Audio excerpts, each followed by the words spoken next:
So what does this look like on Android now? There's a couple ways that we can define our UI components. A big common way that we're familiar with is fragments, right? There's a lot of flexibility, particular providing with lifecycle hooks from which you can hang your app. You're defining all your behavior and the multiple stuff you're doing in UI and your fragments. But as a lot of talks and articles will tell you, dealing with fragments is not the most pleasant. There's a lot of stuff that you can set up and maintain.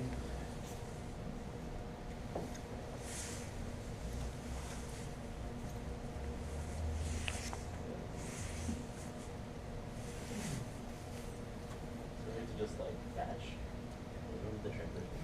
Yeah. Oh, transition. Oh, there you go. Apply. Apply. Ooh, oh. What?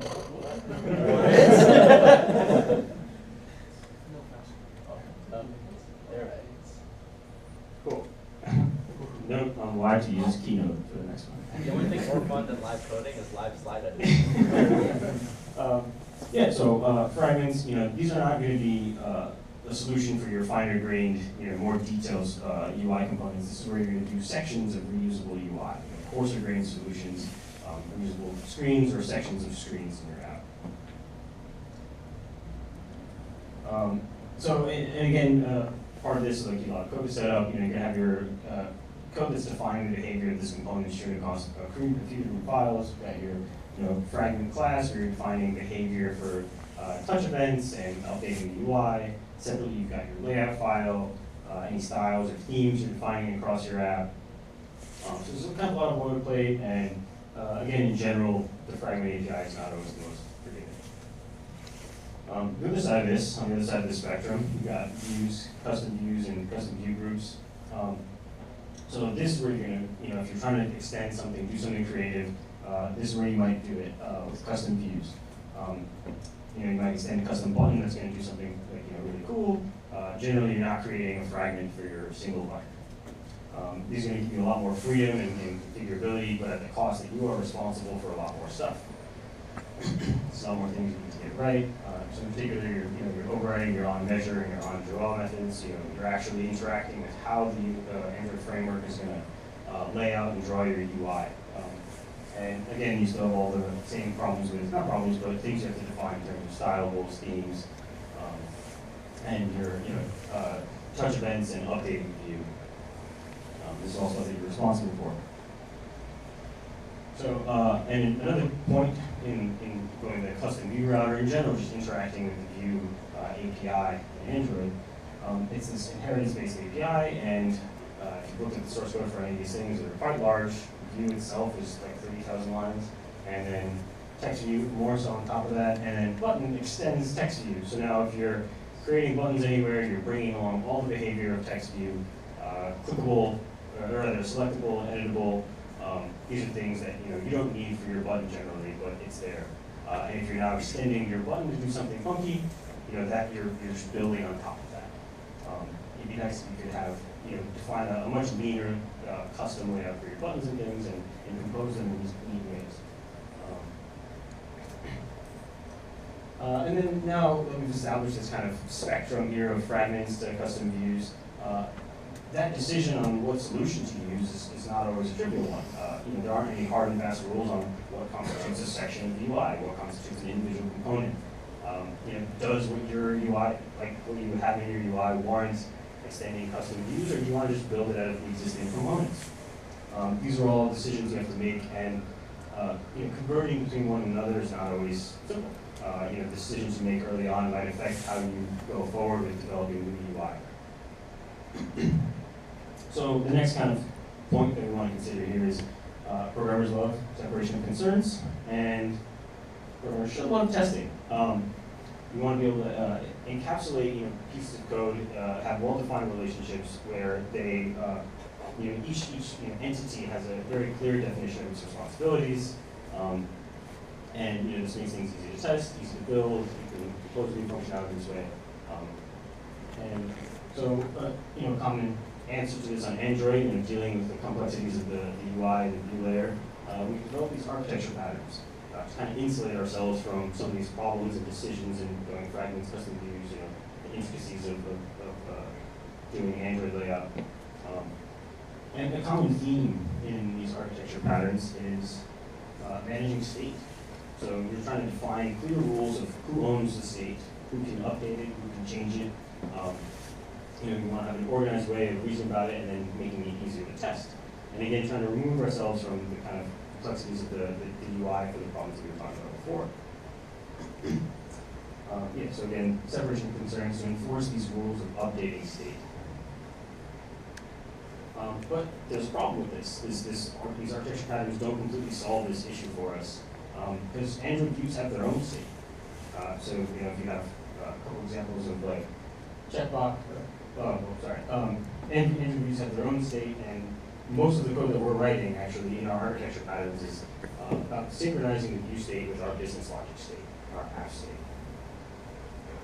So this manifests in things like spinner and checkbox where you have these optional listeners that you have to then specify the behavior. This is where you tell the UI to handle these touch events and update us so we can handle these events and update our app state. But the checkbox has its own representation of state, like checked and unchecked. And you're just reacting to that. And in particular, if you're doing something with like data binding, you get into these weird loops where you're kicking off updates and reacting to them and kicking off updates, and that can be complicated. Again, the kind of the key problem here is we're synchronizing multiple states. We have this UI state and we have our model state. And it'd be nice if we could establish a single source of truth here. So in summary, what are we looking for? Like, what are the kind of two key points here that we're trying to highlight of why we might want a new solution on Android? We're looking for simple, easy, reusable components, and we want to be able to have a single source of truth as we develop new UI for our app. So enter Jetpack Compose. A little bit. Jetpack Compose is a declarative UI framework from Android team. Focuses on being highly composable, stateless, and it's kind of the first major departure from the UI toolkit. And plus for us as Kotlin developers, it's written entirely in Kotlin and makes heavy use of some of the cool language features that we come to love. And so Youseuf is going to go through it more. It's okay. So here's actually an example of how you would write some Jetpack Compose code. The reason why it's called Jetpack Compose is because you're meant to compose smaller entities into larger entities and create more complex things. Here we have a greeting widget, not a greeting view, but a greeting widget that we've defined. It takes a string and it uses a text widget as part of its hierarchy to render something. It's a top-level function in Kotlin. It's annotated with @composable. And note that even though it's a function, it has a capitalized first letter. That's like the convention that has been established by the powers that be, that composable functions have a capitalized first letter, much to Brent's dismay. So this greeting widget simply has a text widget, and that's like kind of the equivalent of today's text view, and it'll just say hello name of whatever you pass in. Every time you call this, it's going to basically replace whatever the existing text widget there is with whatever string that you just called on. It's all in Kotlin, which means you can use Kotlin features to define your layouts. Imagine in XML if you could use conditionals, or you could use iterative loops or something like that. Because you're defining your Compose UI in Kotlin, you can use those language features. Here we have a username label widget. I don't know why you use this, but you might. That takes in a nullable user, and if it's null, if it's not null, it creates a greeting widget that we just defined in the previous slide, passing in a name, and otherwise it says user is not available. And again, this is annotated with @composable. It's got a capitalized first letter, and it uses other composable. It invokes other composable functions from within its body. Here's a slightly more complicated example. So we've defined these compose functions. How would you actually use that in your code? Activities now have an extension function on them called setContent, which take in a lambda that let you invoke composable functions from within them. So similar how you do setContent view, now you can do setContent with a lambda, and we should define compose hierarchies. In this case, yep, I just showed you that one. SetContent, that's how you actually set the view on an activity.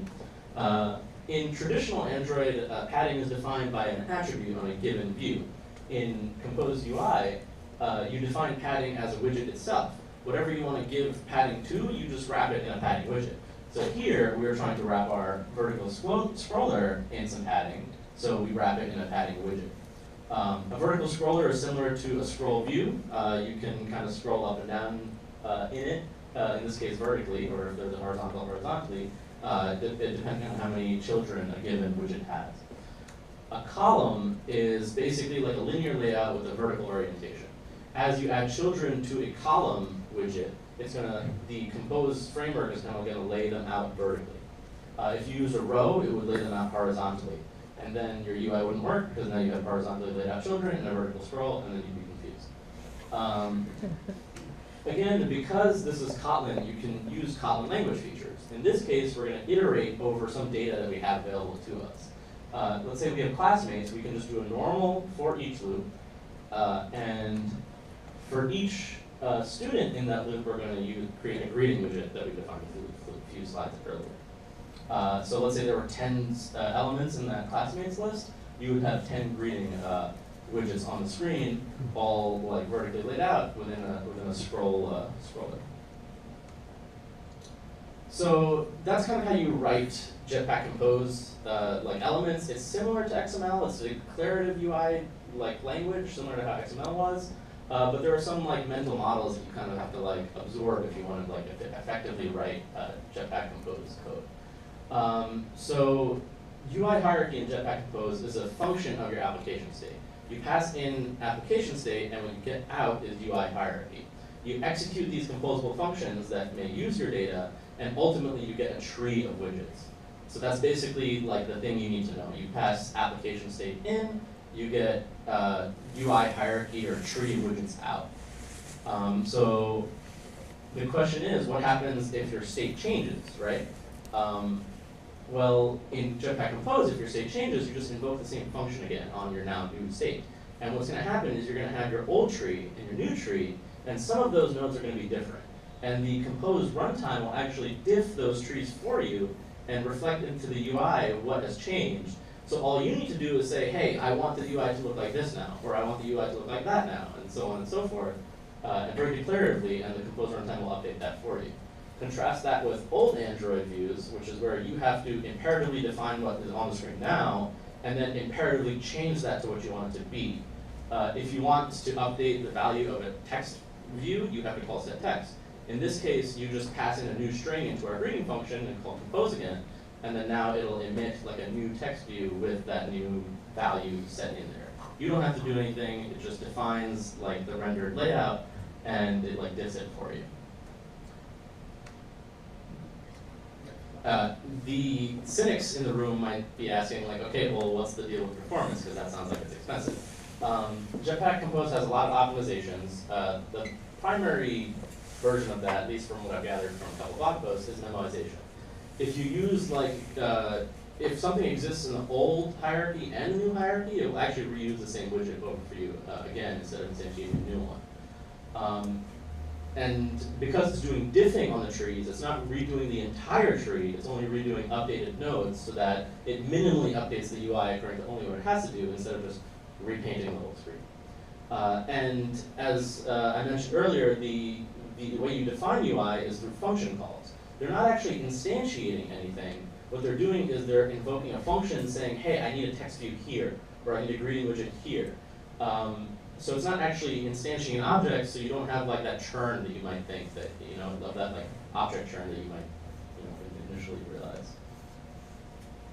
So a lot of this seems like black magic. So how does this actually like work? So there's kind of two parts: Compose UI, which is the language through which you define your UI, and then there's a Compose runtime, which is what does like the diffing and, you know, rendering of your UI when you're actually running your code. There's a compiler plugin which generates intermediate representational code, which is then transformed to bytecode. But basically, they hook into the compilation process and do a bunch of voodoo magic to get this UI to render. And a really important thing is that it's unbundled from the Android framework. In the past, whenever you got a shiny new feature, you would have to wait until, like, you know, some 80% of the world has a given OS before you could use it. Now that it's unbundled from the Android framework, whenever they have an update, they ship out an update to the support library, and you can just include that as a binary in your build, and then not have to wait for OS updates. This is going to be super convenient because then you can use your shiny toys whenever they come out. So it's interesting that they use a compiler plugin and not like what most Android developers are used to, which is an annotation processor. If you watched Kevin Most's talk from Kotlin Compose sitting right over there, he talked about Kotlin compiler plugins, and they give you a lot of flexibility over typical annotation processors. Mainly that compiler plugins can edit the source code on which they operate. Annotation processors only generate new code. And because you can edit the existing code with a compiler plugin, you can use fancy stuff like typing. Coroutines only allow you to invoke suspending functions from other suspending functions, kind of locking you into that framework to make sure you don't do anything stupid. The composable annotations do the same thing. Because they're not just cogenning, they're actually in the compiler itself, you can only invoke composable functions from other composable functions, or the set content extension function that we saw earlier.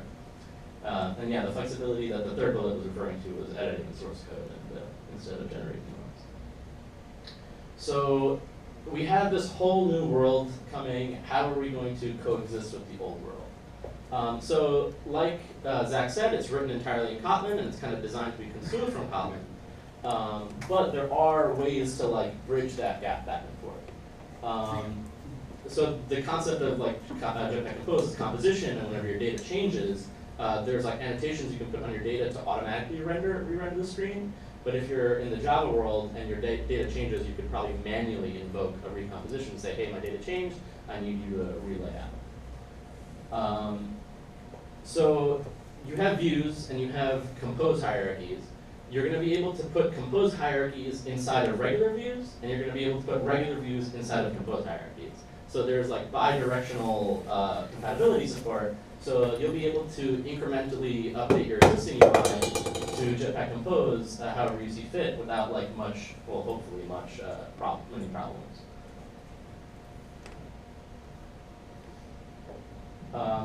The Android framework team is working on rewriting like a couple of main widgets like text view and image view into Jetpack Compose versions so that you can use those. However, more complicated things like camera, web view, and other surface-like widgets, they're not going to work on those for now, from what I understand. That may change in the future, but as of Android Developer Backstage, whatever episode, they said they're not going to work on those for now.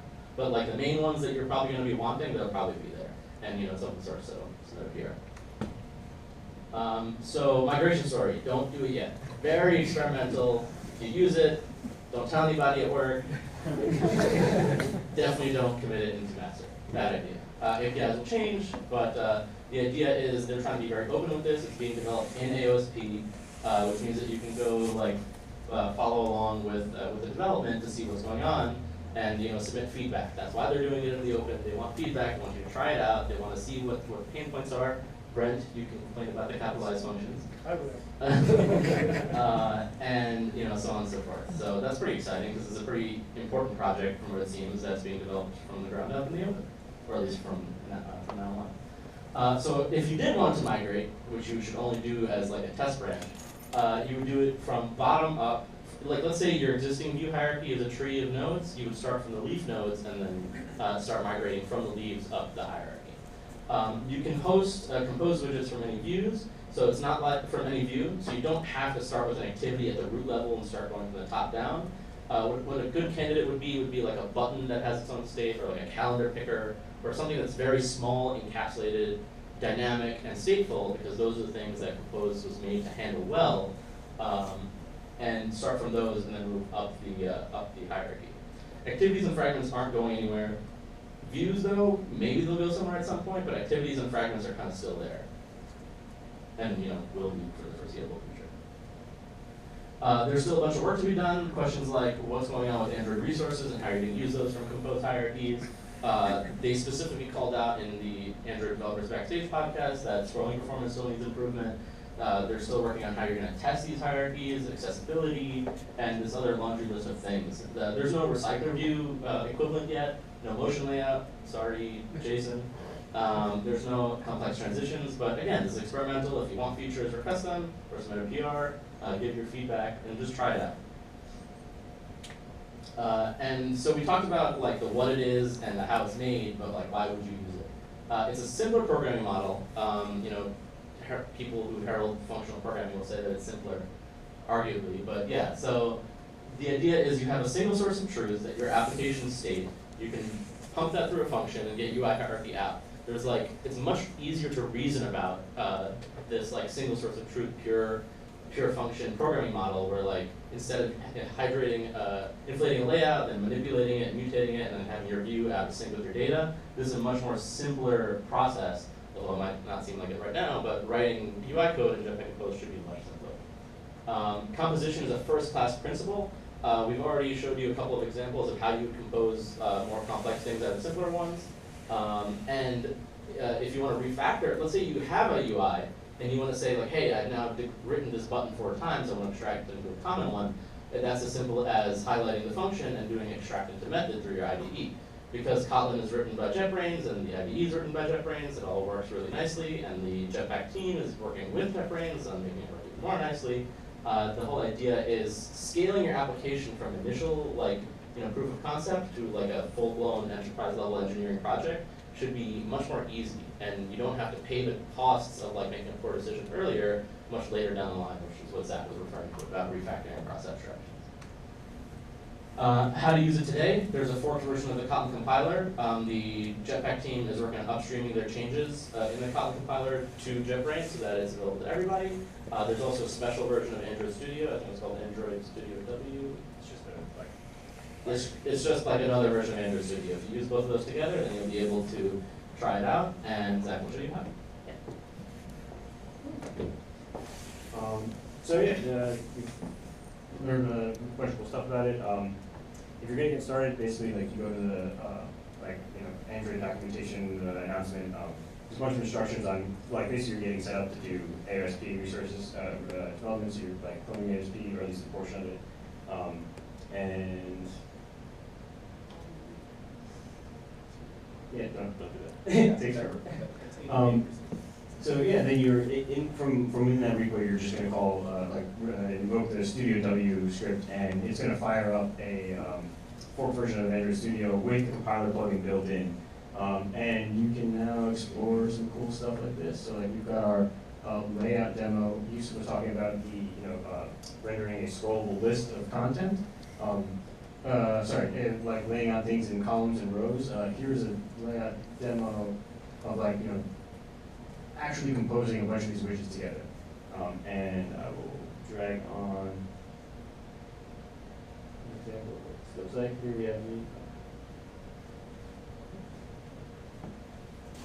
we have the demo set up. And if you go to this layout, they've got a few different small examples of row and column layouts. These are just static, you don't really do anything with them. Similarly, you can play with the scroller. We've got that list of data, and we're using a for loop to populate.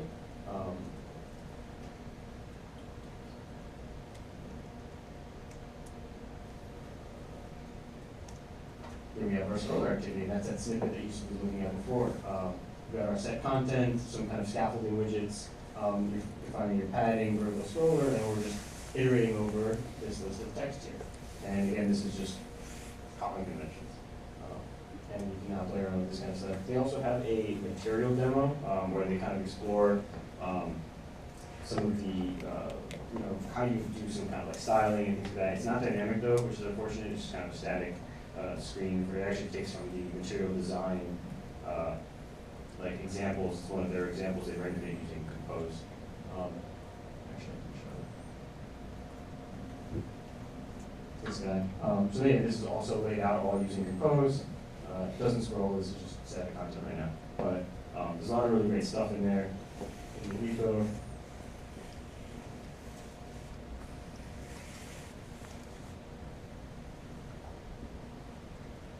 Yeah, so but everything's all modularized. You can explore the different layers of what they've been doing in the Compose UI and the Compose runtime.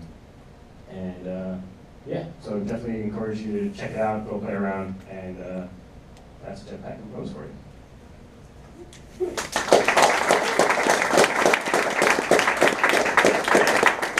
Questions? Yeah, what's the minimum SDK or factor compatible? I don't know the answer to that question. Maybe Nick does, or somebody else does? Yeah, we haven't quite decided yet. Probably 21. They haven't quite decided. Right. Jeff, want to play with it? Oh, yeah, it's awesome. I mean, so if you're into the whole like progression of architectures, right, and you're on the MVVM, MVI bandwagon where you've got this unidirectional data flow, or if you play with React, this is React. You know, this is that same kind of concept where you're injecting the state and you're just recomposing these widgets. And actually, if you do an iOS, SwiftUI operates. They have a similar feature coming out. So. If you've ever done Litho, SwiftUI, React, Vue, Flutter, this is all similar to that. I think just up to So it looks like the views are really nested, similar to Flutter and Dart. Oh, Is there a way yeah. to like, clean that up, like within the set content extension function on your activity you're driving? Extract method. Yeah, this probably goes back to like regular programming paradigms, whereas if you have some number of indentations, you probably should pull something out to another function. Well, you can do that very easily with Jetpack Compose. You command B into like next function. Oh, so things like text view and button were like a cajillion lines of code long, right? So this text widget is only 305 lines of code long, which is Yeah. pretty impressive compared to the old So implementation. can you re-implement your own, widgets basically? Sure. And they encourage you. Yep. Okay. Yeah, so the idea is you define very small, fine-grained things so that you have, within reason. So you have lots of flexibility in reason things. And How do styles work, or do you just use constants? That's one of those things that's still being figured out. so in his example that he had, they actually passed in a style as a parameter into the constructor of the thing. So actually, here's a line here where they're like, current text style provider, and then this gets invoked somewhere up here in the like implementation of this text here. There's a bunch of setup stuff here. So a lot of the kind of like layout, styles, themes, that kind of thing, and like you're saying, resources too. These are things that are still very much in active development. Along the lines of theming, does Jetpack Compose plan to have dynamic runtime theming support? I know that like right now theming is like kind of constant once you start the activity. I mean, I think ideally the flexibility, that's like a desired flexibility where you can, one of the things they stress in like the Android Backstage podcast is this, you want to be able to like have this dynamic paradigm, but you can still have this like static type of declaring inside your widgets, like with the memoization, these optimizations. The composer, which is kind of one of the things that this like whole framework is built on, it has some kind of sense of like state, but not in the traditional sense that we think of where we have this like large view object, but it does have like this smart like kind of state for comparison, in particular if there's like diffing.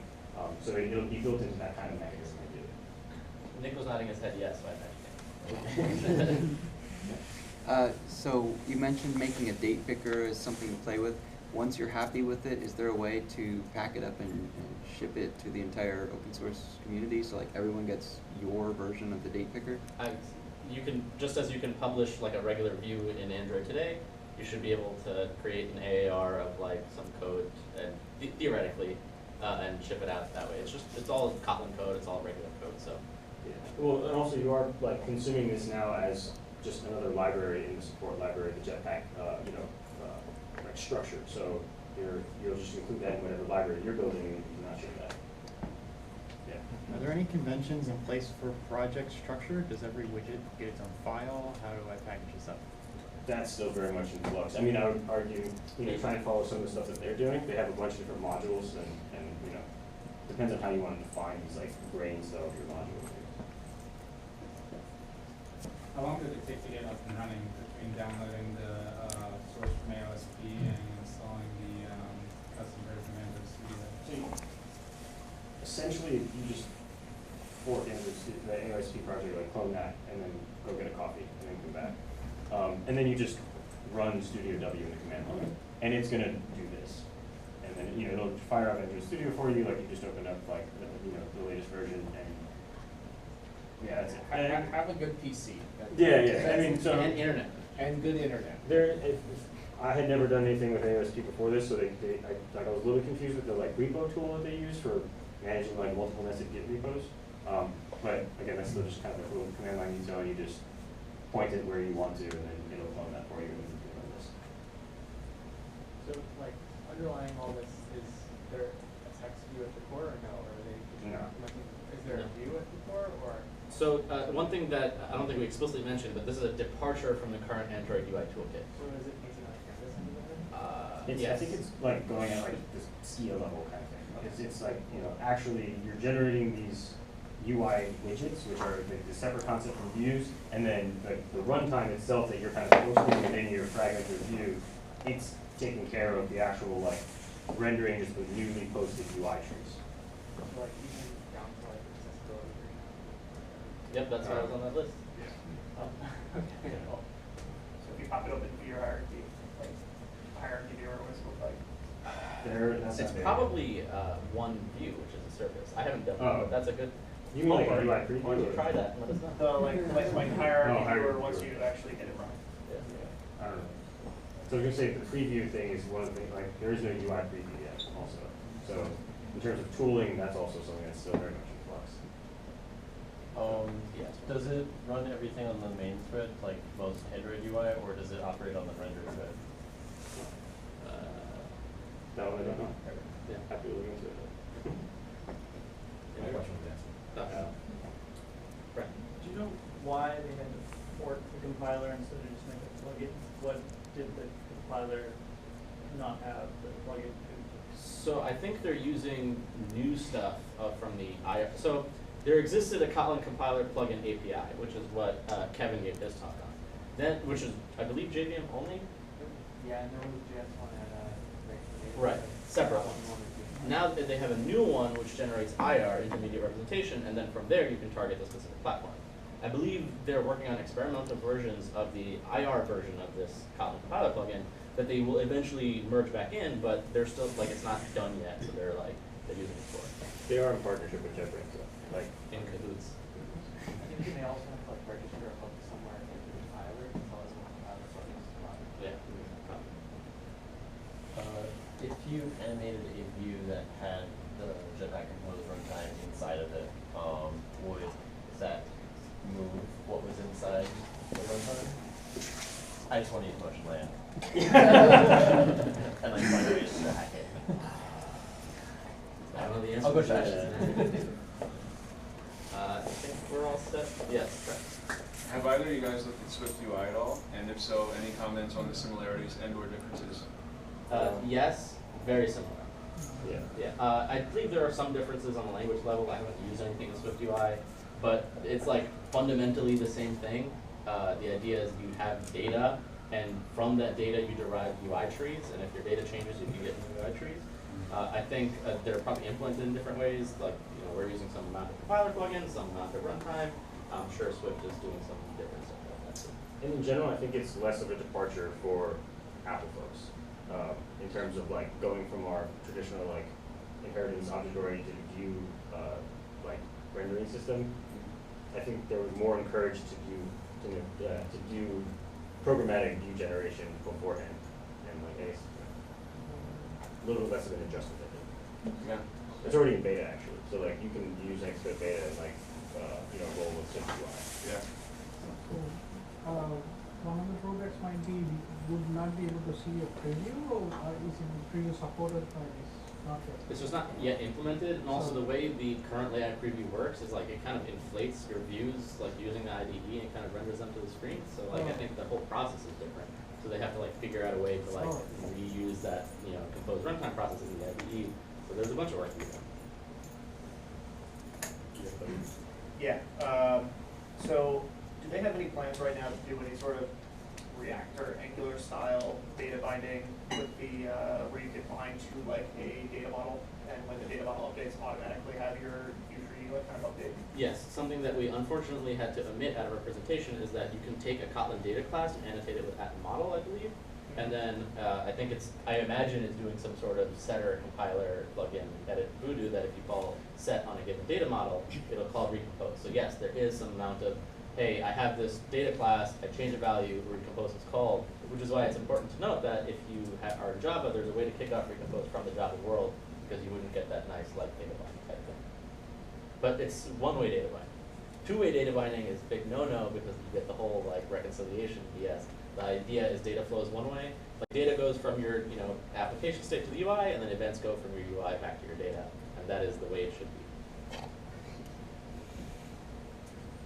Yes, I don't know. Will that only work in Jetpack Compose land, or will that also work in regular Kotlin of the binding? I think some of the Swift UI bits for that is kind of stateful and automatically rendering, and it seems like Apple's pushing that throughout the entire system. Yes. So it's networking down. So another thing that we didn't mention is that, so you have this problem that you generate a tree, and then some changes happen, and you have another tree, and you want to be able to reconcile those two trees. One type of tree is a UI tree, but another type of tree is a data tree, which is what you're talking about. And the podcast Andrew Developer Backstage specifically mentioned, or somewhere, it all merges together at some point. But yes, it is kind of a generic type thing. I don't know what kind of tooling they've allowed so far, but I believe the idea is that you're going to have a general like UI tree reconciliation mechanism, and you'll be able to rectify it. I think. The quote. Do you know if the performance cost is the same if you have multiple nested objects like columns and rows, if you're doing that with like linear layout? Don't know. Sorry. All right. I think we're good. Oh, sorry. Is there like a similar recycler view type of thing here? No. No full stop, though I imagine like a bunch of like the nature of recycling, the memoization that they have might play into that. There's no recycled view equivalent. There might be, there might not be, I'm not sure. All right, I think now we're done.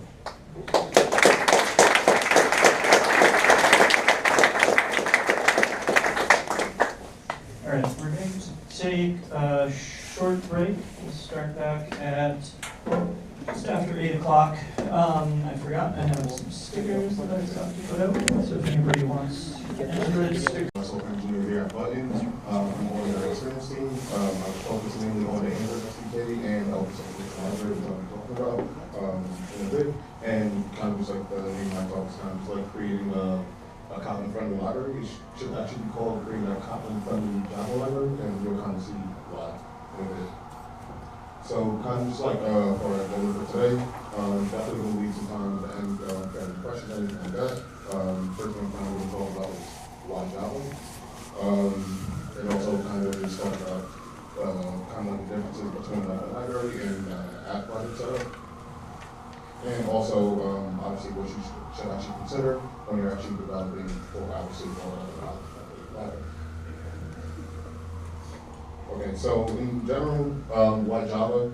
So in general, whenever you're pulling any dependencies, whenever a developer also pulls in your library, they're also pulling in all the dependencies that you have inside your library. So the reason why you always kind of like you want to choose Java is because you do not want to, because some partners not yet aren't using Kotlin, so you kind of want to not pull in like the Kotlin standard libraries. Obviously, without them not obviously using Kotlin. ProGrad kind of does help kind of strip that size down, but not everyone uses ProGrad, so you can't really actually assume that. So in general, just library versus app, it's pretty straightforward. This right here is actually a screenshot from the open source merchant library that we have. We actually have two modules, one being the actual library and the other one actually being an app module. All temporal.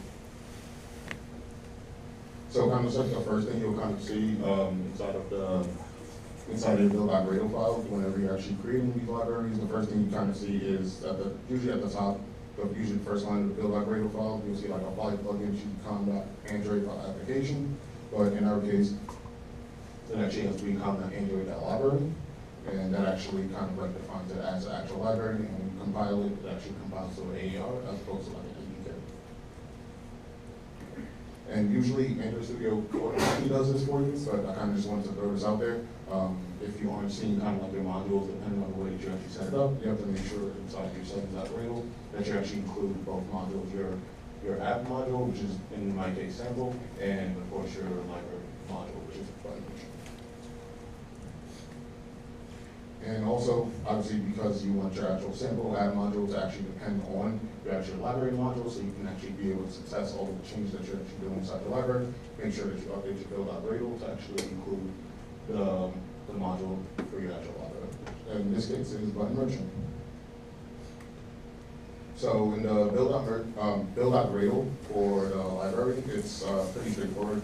The first thing you probably want to do is actually delete the application ID line because you actually don't need it because it's a library and not an actual app. It's only used for app modules. And one thing I actually want to call out is whatever you define your actual minimum SDK version to actually be, the app essentially has to kind of like adhere by it. So your app min SDK version cannot be 14 and it's up to kind of just be able to use your library. So now I'm going to kind of just talk about kind of like what should you actually be taking into consideration when actually building these libraries. So kind of just like the first thing you should always think about, because usually this is like from day one, is kind of just choosing like what resources you actually want to make public to the developer who are actually depending on your library. And to kind of do that, it's pretty straightforward. You actually have to create a public.xml file and just basically reference any resource that you actually have, and by just defining one, it actually automatically makes everything else private. So whatever you want actually public, you actually list them, or if you want everything to be private, you can actually just do this, and that works perfectly. Another thing to kind of consider is just resource and merge conflicts, which is something that I run into a lot of times. There are so many different ways you can run into this. It's pretty straightforward, but for the most part, whenever you actually generate a new project, it usually makes this string right here. If for some reason inside your library, for whatever reason, and you actually have that defined, you'll actually run into a compiled error. Kind of just like the easiest way. I believe if you make it private, you won't run into that issue, but if it has to be public, and obviously you do need it, I'll probably just recommend just actually like adding like a prefix, and in that case, you should put like BTN before it. So I'm going to go a little bit more into kind of just like access to the mutators and kind of just like how you can kind of just define it in a really Kotlin-friendly way. It's usually pretty straightforward. Probably already know all of this already, but we'll see. So given kind of like this order model that we actually have, there's usually a lot more to it, but in this case, it's pretty straightforward as long as we have the set and the get, the ID. Kotlin is actually pretty good in kind of just like recognizing that, and you're able to use like the property access syntax in order to actually be able to actually set the actual value of it, and of course display the actual value of it. Next thing I'm kind of going to talk about is annotations. These are like small little things you can do that kind of just like makes the developer experience in general whenever anyone's actually using the library pretty straightforward. So this is kind of just like an expanded version of the order model that I showed earlier. In this case, I actually just added the notable annotations to these different accesses here. And because I did that, something like this, if you were to actually do in Kotlin, it wouldn't work. You'll actually run into a compile error, basically saying that that customer order ID is actually null, and you cannot actually do this. But in order to actually fix that, you can just add a save call operator, and you'll be able to actually use that. And given the order model that we had earlier, another thing you can actually do is actually add a non-null annotation to it, and it'll kind of do the same thing, so you don't actually run into that compile error if it actually obviously isn't null. And if you're just like not about the boilerplate life, you can also use kind of just like the package info.java and kind of just make parameters just not null by default, and just like declare nullable whenever you actually want to. You don't have to worry about non-null. Okay, so with listeners, this is a pretty like, not tricky, but it's a small thing that kind of goes a long way. Just kind of just like whenever you're kind of creating listeners for a library that you expect obviously people who need Kotlin to use, I usually go with kind of just like the single method, single parameter approach, with a nullable exception being the actual parameter. And the reason why I kind of do that is because it actually makes it a lot easier when you actually implement it in Kotlin. So, for example, in this case, we have this report order method on the button merchant class, and as you can see, the order listener is actually the last parameter, and that's actually on purpose, mainly because you can use lambda expressions when you actually implement it. So it's pretty straightforward. Whenever an exception is thrown, that's usually an error within the actual report order function, and obviously if it's null, then it's actually successful. The reason why we kind of just like go with this approach is mainly because Kotlin doesn't, unlike Java, Kotlin doesn't force you to kind of like enforce like try catching exceptions. So if you're not kind of just like aware of that, usually like you could just like end up with a bunch of crashes in your app without kind of just like noticing it because it's not enforced. But just kind of like some key takeaways that I just wanted to kind of just talk about is kind of just like make resource public if needed, prefix resources to avoid merge resource conflicts, use set and get for accessing the mutators to allow for the properly access syntax to work correctly, use nullable and non-null annotation when needed, and also obviously you can use the package info.java to make non-null by default, and use single method listener interfaces along with nullable exception parameter for any kind of like asynchronous operations, or just kind of just like any method you think that can have like any issues. Like it could throw like many different exceptions. Don't add it to the actual like Java signature. Just add a just kind of just like that one method listener, so you can just give it back to the developer, so they're not like app is just crashing all the time. So just some helpful links. Some two links is one is the actual open source merchant library that all of this kind of is based off of, and the second one is just kind of like the Google developer docs, so I'm just kind of just creating the library. And any questions? How do you guys deal with like refactoring public API methods or like deprecation and like breaking changes? Like, what's your best practice for that? We normally, depending on what it is, we normally just deprecate methods. We don't actually remove them until an major version of it. I mean, honestly, that really, I guess, depends on just company to company. That's just kind of how we do things. So actually, recently we actually deprecated the track order method or the report order method, which essentially does the same thing, but report order does a little bit more. But that wouldn't actually be removed until like 2.0 is actually released.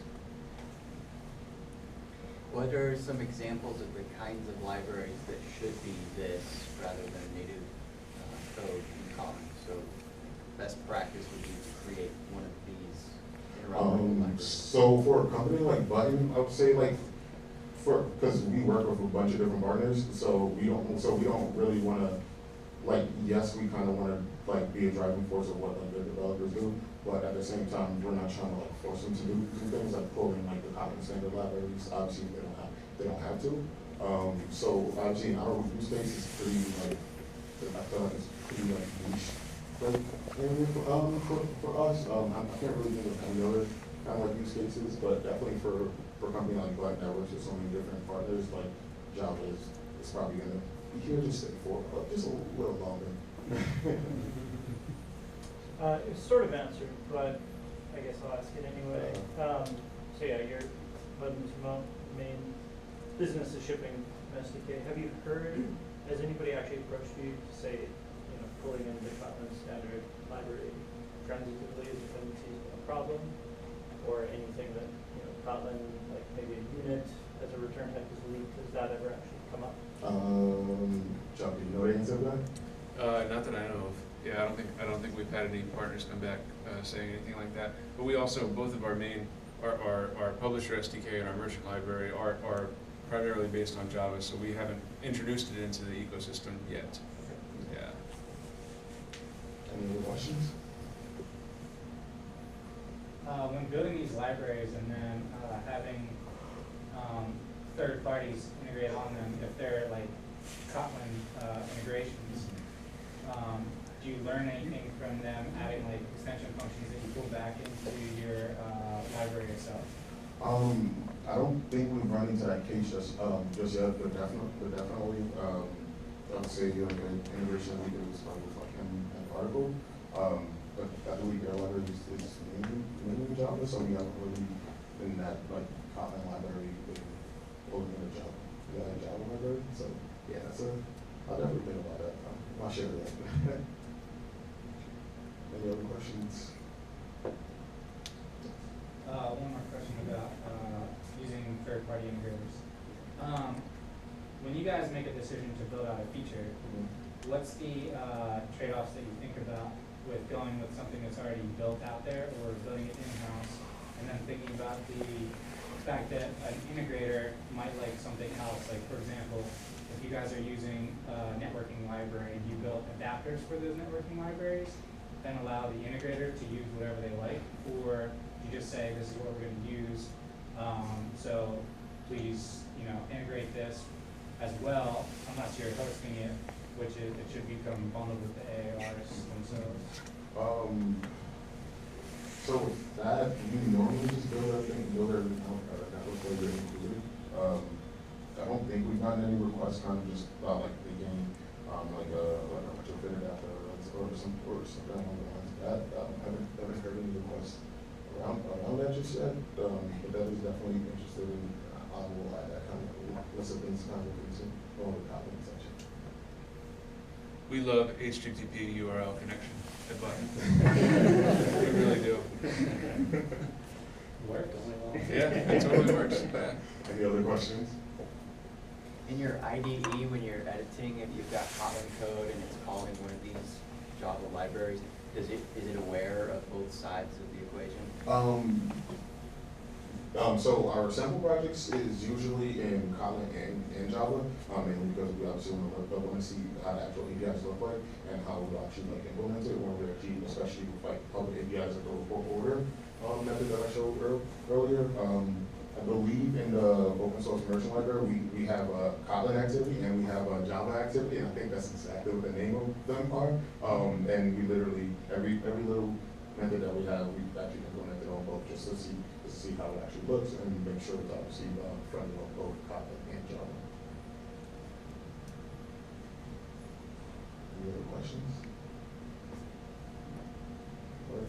All right. Thank you. Feel free to reach out to me and say you know right there.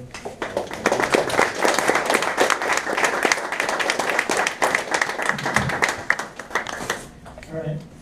Yeah, that's it. Thanks everyone for coming out. I'll leave these stickers up here, and we'll see you